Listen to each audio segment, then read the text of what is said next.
Hello everyone, welcome back. Today in this video I'm going to show you how to fix the network issue on iPhone, mean no signal or low signal issue on iPhone, iPad and iPod Touch. So without wasting any time, let's get started. The first thing that we have to make sure that we have a stable iOS version, mean we are not going to use any beta version. If you have any beta version, uninstall and back to the stable version of iOS. After that, if you're still facing the same issue, then we have to launch settings. Here we have to tap on mobile or cellular data and tap mobile data option. Here we have to tap on voice and data and select 4G instead of 5G. Then go back to mobile data. Here we have to tap on network selection. Default automatic is unable. We have to disable the automatic.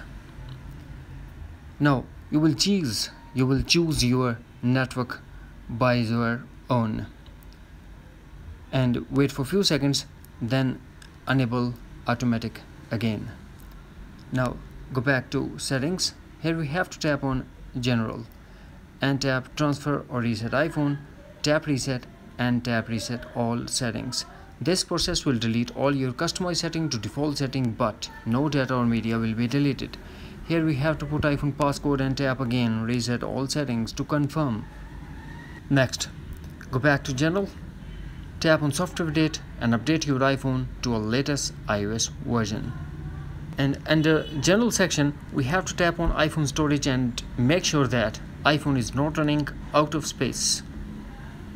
The end, what we have to do, force close all the app that are running in the background and force restart your iPhone by quickly press and release volume up button, quickly press and release volume down button and press side button until you get Apple logo, and also depend on your iPhone model to force restart.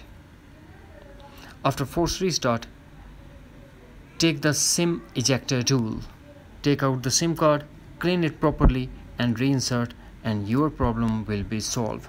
That's it. Hopefully friends, you found this video helpful, so please do like, share and subscribe. Thanks for watching. Take care. Bye bye.